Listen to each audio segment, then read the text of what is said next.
آپ صلی اللہ علیہ وسلم نے فرمایا، اللہ ابو ذر پر رحم کرے، وہ تنہا پیدل آ رہے ہیں، تنہائی میں ان کو موت آئے گی اور تنہا قبر سے اٹھائے جائیں گے۔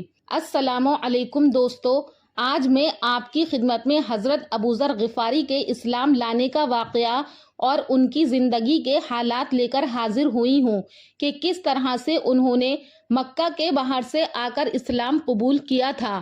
ویڈیو کو آخر تک سنیے گا۔ حضرت ابو ذر کی زندگی کے بارے میں سن کر آپ کو معلوم ہوگا کہ حضرت ابو ذر غفاری رضی اللہ تعالی عنہ نبی کریم صلی اللہ علیہ وسلم کے کتنے قریبی صحابی تھے۔ آپ کا تعلق قبیلہ بنی غفار سے تھا۔ آپ اپنی کنیت ابو ذر غفاری کے نام سے مشہور ہوئے۔ آپ نہ ہی تو مکہ سے تھے اور نہ ہی مدینہ سے آپ کا تعلق تھا، بلکہ ایک ایسی جگہ سے تھے جو مسافروں کے لیے نہایت ہی خطرناک جگہ تھی۔ رہزنی اور تجارتی قافلوں کو لوٹنا بنو غفار کا پیشہ تھا۔ حضرت ابو ذر رضی اللہ تعالی عنہ کا قبیلہ بنو غفار رہزنی کیا کرتا تھا۔ جاہلیت میں ابو ذر رضی اللہ تعالی عنہ کا بھی یہی پیشہ تھا اور وہ نہایت مشہور رہزن تھے۔ تنے تنہا نہایت جرات اور دلیری سے قبائل کو لوٹتے تھے، لیکن کچھ دنوں کے بعد ان کی زندگی میں دفعتاً انقلاب پیدا ہوا اور ایسا سخت ہوا کہ لوٹ مار چھوڑ کر کے ہمتاً خدا پرستی کی طرف مائل ہو گئے۔ اسلام کے پہلے جب سارا عرب ضلالت میں مبتلا تھا، وہ خدا کی پرستش کرتے تھے۔ ابو معشر راوی کہتے ہیں کہ ابو ذر رضی اللہ تعالی عنہ جاہلیت ہی سے موحد تھے، خدا کے سوا کسی کو معبود نہیں سمجھتے تھے اور بتوں کی پوجا نہیں کرتے تھے۔ ان کی خدا پرستی عام طور پر لوگوں میں مشہور تھی، چنانچہ جس شخص نے ان کو سب سے پہلے نبی کریم صلی اللہ علیہ وسلم کے ظاہر ہونے کی اطلاع دی، اس کے الفاظ یہ تھے کہ ابو ذر، مکہ میں تمہاری طرح ایک شخص لا الہ الا اللہ کہتا ہے۔ ابو ذر رضی اللہ تعالی عنہ کی خدا پرستی صرف اعتراف توحید تک محدود نہیں تھی، بلکہ جس طرح بن پڑتا تھا نماز بھی پڑھتے تھے۔ وہ خود کہتے تھے کہ میں نبی کریم صلی اللہ علیہ وسلم سے ملنے کے 3 سال پہلے سے ہی نماز پڑھتا تھا۔ لوگوں نے پوچھا کہ کس کی نماز پڑھتے تھے تو کہا کرتے تھے کہ خدا کی۔ پھر پوچھا کہ کس طرف رخ کرتے تھے تو جواب دیتے تھے کہ جس طرف خدا پھیر دیتا تھا۔ جب مکہ میں آفتاب رسالت طلوع ہوا تو یہ خبر بنو غفار کے اس نوجوان تک بھی پہنچی جس کی رنگت میں سرمئی غالب تھی، بلند ترین قد، دبلے اور پھرتیلے جسم کے مالک تھے، کردار میں سادہ مزاجی، اقوال میں بے باکی، ان کی شخصیت کو ایک خاص پہچان دیتی تھی۔ آپ کبھی بت پرستی کے قریب نہیں گئے تھے۔ ابو ذر رضی اللہ تعالی عنہ نے اپنے بھائی انیس کو یہ ذمہ داری دی کہ مکہ کے حالات معلوم کریں اور اس شخص کے بھی جس نے نبوت کا اعلان کیا ہے اور ایک اللہ کی طرف دعوت دیتا ہے۔ ان کے بھائی نے واپس آ کر مختصر حالات بیان کیے، کیونکہ مشرکین مکہ مکرمہ کی وجہ سے تفصیل معلوم کرنا مشکل کام تھا۔ ابو ذر غفاری نے کہا کہ اتنا میرے لیے کافی نہیں ہے، تو خود انہوں نے سوچا کہ میں خود جاؤں اور جا کر حالات معلوم کروں کہ محمد صلی اللہ علیہ وسلم کون ہیں۔ تو انہوں نے مختصر سامان سفر باندھا اور مکہ کے لیے روانہ ہونے لگے۔ جاتے وقت ان کے بھائی نے ان کو آگاہ کیا کہ مکہ کی قوم اس نبی کے خلاف ہے اور وہ ان کے دشمن ہیں، انہیں بھی تکلیف دیتے ہیں اور جو ان سے ملاقات کے لیے جاتے ہیں ان کو بھی تکلیف پہنچاتے ہیں۔ جب ابو ذر غفاری مکہ پہنچے تو اسی الجھن میں رہے کہ کس سے ملیں اور کس سے نہیں۔ اسی الجھن میں وقت گزرا اور ان کا سامان سفر جو وہ اپنے ساتھ لائے تھے ختم ہو گیا۔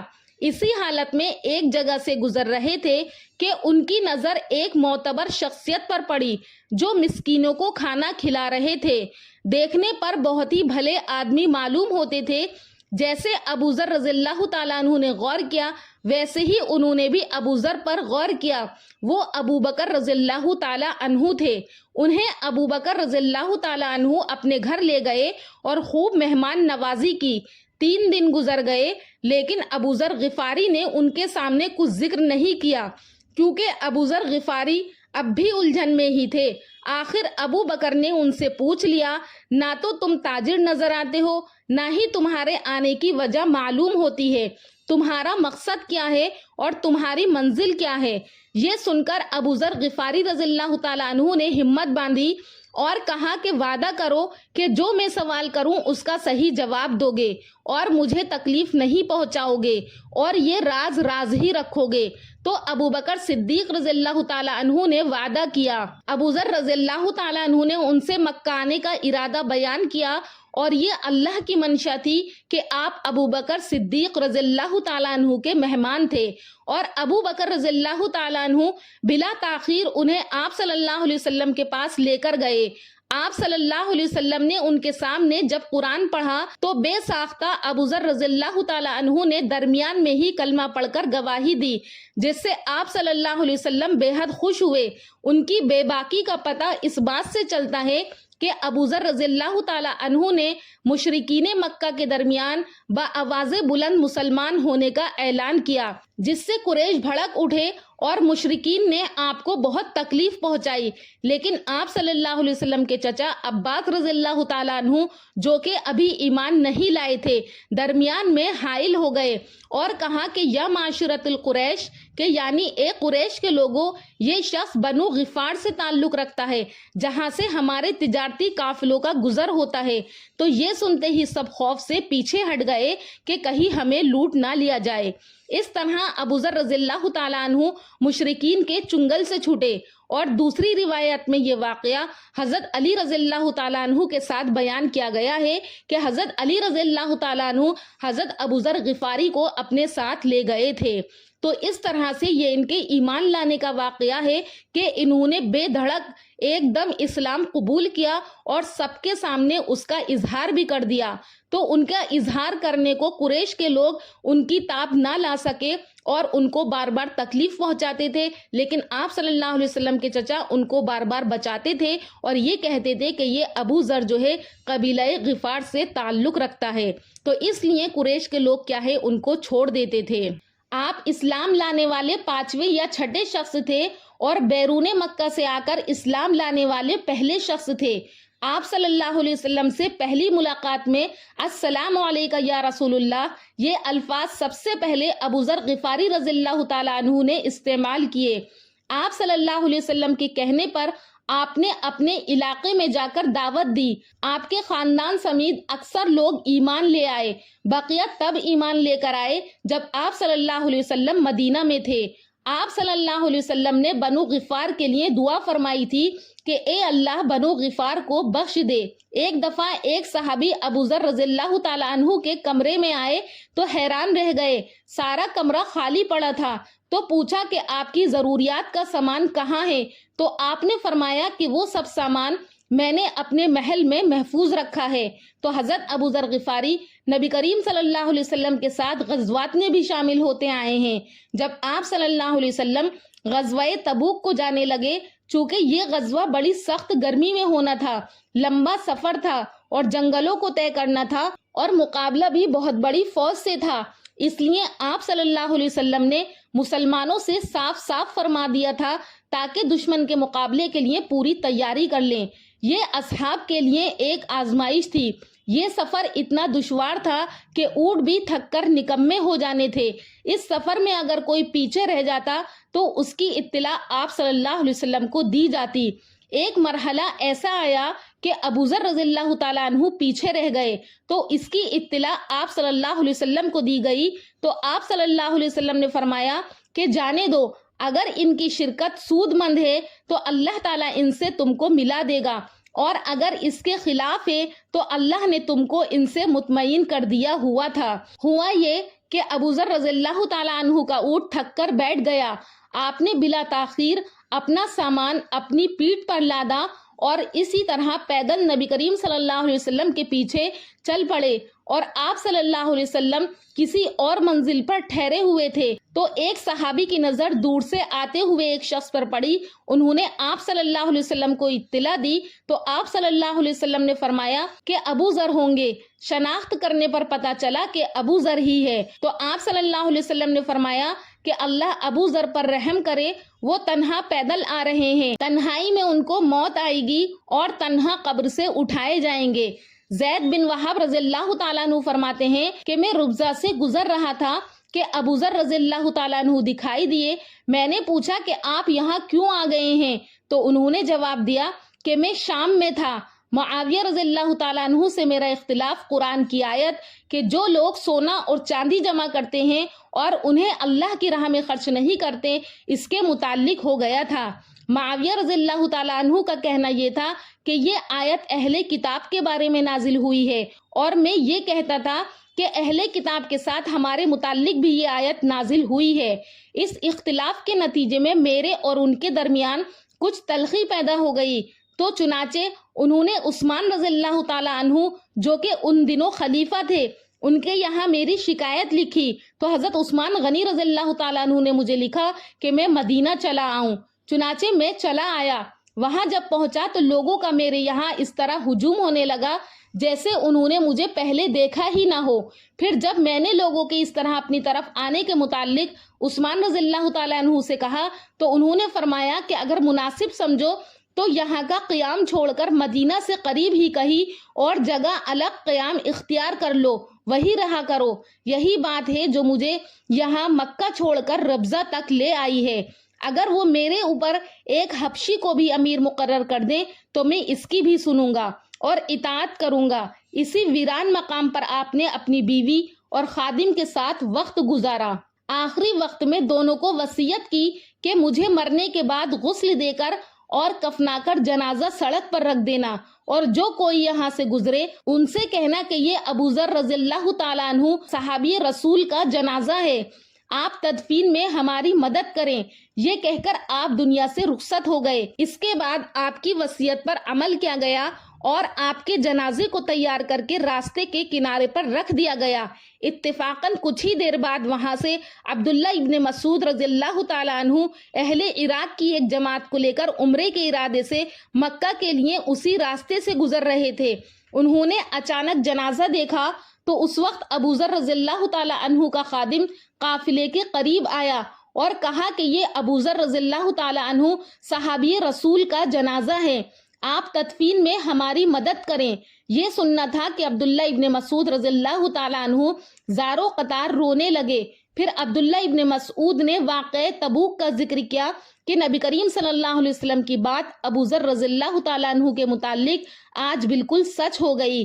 پھر سب سواریوں سے اترے اور تدفین عمل میں آئی۔ پھر حضرت عبداللہ ابن مسعود رضی اللہ تعالیٰ عنہ اس واقعے کا ذکر ہر ایک سے کرتے تھے۔ اس کے علاوہ بعض روایات میں یہ واقعہ اور مفصل طریقے سے موجود ہے۔ حضرت ابو ذر غفاری رضی اللہ تعالیٰ عنہ خدمت نبوی صلی اللہ علیہ وسلم کے بڑے حاضر باش تھے، ہر وقت آپ کی خدمت میں رہتے اور آپ سے استفادہ اور تحصیل علم میں بڑے حریص تھے اور ہر چیز کے متعلق سوالات کیا کرتے تھے۔ چنانچہ تمام اصول و فروع، ایمان اور احسان، رویت باری، اللہ کے نزدیک پسندیدہ کلمات، لیلۃ القدر وغیرہ ہر چیز حتیٰ کہ نماز میں کنکری چھونے تک کے بارے میں انہوں نے نبی کریم صلی اللہ علیہ وسلم سے علم حاصل کیا تھا۔ اسی ذوق و شوق اور تلاش و جستجو نے آپ کو علم کا دریا بنا دیا تھا۔ حضرت علی رضی اللہ تعالیٰ عنہ جو علم و عمل کے سمندر تھے، فرماتے تھے کہ ابو ذر رضی اللہ تعالیٰ عنہ نے اتنا علم محفوظ کر لیا ہے کہ لوگ اس کے حاصل کرنے سے عاجز تھے، اور اس تھیلی کو اس طرح سے بند کر دیا کہ اس میں کچھ بھی کم نہ ہوا۔ حضرت عمر رضی اللہ تعالیٰ عنہ جیسے صاحب کمال آپ کو علم میں عبداللہ ابن مسعود کی برابر سمجھتے تھے، جو اپنی وسعت علم کے لحاظ سے جبر الامہ کہلاتے تھے۔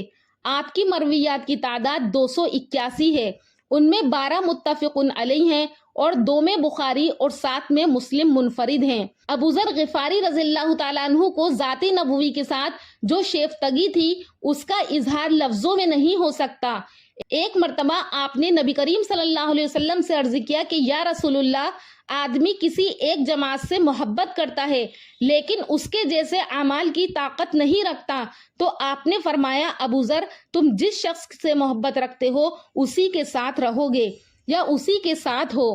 عرض کیا کہ میں اللہ اور اس کے رسول سے محبت رکھتا ہوں، فرمایا کہ تم یقیناً اسی کے ساتھ ہو جس سے محبت رکھتے ہو۔ نبی کریم صلی اللہ علیہ وسلم کی وفات کے بعد جب حضور کا نام ان کی زبان پر آ جاتا تو آنسوؤں کا دریا امڑ آتا تھا۔ احنف ابن قیس روایت کرتے ہیں کہ میں نے بیت المقدس میں ایک شخص کو دیکھا کہ وہ مسلسل سجدے کر رہا ہے، جس سے میرے دل پر ایک خاص اثر ہوا۔ جب میں دوبارہ لوٹ کر گیا تو پوچھا کہ آپ بتا سکتے ہیں کہ میں نے جفت نماز پڑھی یا طاق؟ تو اس نے کہا کہ اگر میں لا علم ہوں تو اللہ ضرور جانتا ہے۔ اس کے بعد کہا کہ میرے دوست ابو القاسم محمد صلی اللہ علیہ وسلم نے مجھ کو خبر دی ہے۔ صرف اس قدر زبان سے الفاظ نکلے تھے کہ رونے لگے۔ پھر کہا کہ میرے دوست ابو القاسم صلی اللہ علیہ وسلم نے مجھ کو خبر دی ہے۔ ابھی بات پوری نہ ہوئی تھی کہ پھر آنسو امڑ آئے۔ آخر میں سنبھل کر کہا کہ میرے دوست ابو القاسم صلی اللہ علیہ وسلم نے فرمایا ہے کہ جو بندہ اللہ کو سجدہ کرتا ہے اللہ اس کا ایک درجہ بلند کر کے اس کی بدی کو مٹا کر نیکی لکھتا ہے۔ میں نے پوچھا کہ آپ کون ہیں؟ تو انہوں نے فرمایا کہ میں ابو ذر، نبی کریم صلی اللہ علیہ وسلم کا صحابی۔ یہ سن کر وہ فرماتے ہیں کہ میں اپنی تقصیر پر بہت نادم ہوا۔ الغرض حضرت ابو ذر غفاری رضی اللہ تعالیٰ عنہ نبی کریم صلی اللہ علیہ وسلم کے بہت زیادہ قریبی اور پسندیدہ صحابی تھے اور بہت سادہ سی زندگی کے مالک تھے۔ حضور صلی اللہ علیہ وسلم اور حضرت ابو بکر اور حضرت عمر کے زمانے کے بعد انہوں نے دنیا سے تعلق کم کر دیا تھا اور سادہ سی زندگی بسر کرتے تھے۔ ان کی وفات کا واقعہ میں آپ کو اوپر بیان کر چکی ہوں۔ دوستو، یہ روایت مسند احمد میں موجود ہے اور بھی بہت سی احادیث مستند احادیث کے ذریعے سے روایات اکٹھی کی گئی ہیں، تب میں نے آپ کو حضرت ابو ذر غفاری کا واقعہ بیان کیا ہے۔ دوستو، امید کرتی ہوں کہ آپ کو یہ واقعہ پسند آیا ہوگا۔ اگر پسند آیا ہو تو ہمارے چینل نوری اسلامک ٹیوبر کو سبسکرائب کریں اور کامنٹ سیکشن میں اپنی رائے کا اظہار ضرور کریں۔ انشاءاللہ پھر ملاقات کروں گی ایک اور اچھے واقعے کے ساتھ اگلی ویڈیو میں۔ تب تک کے لیے اللہ حافظ۔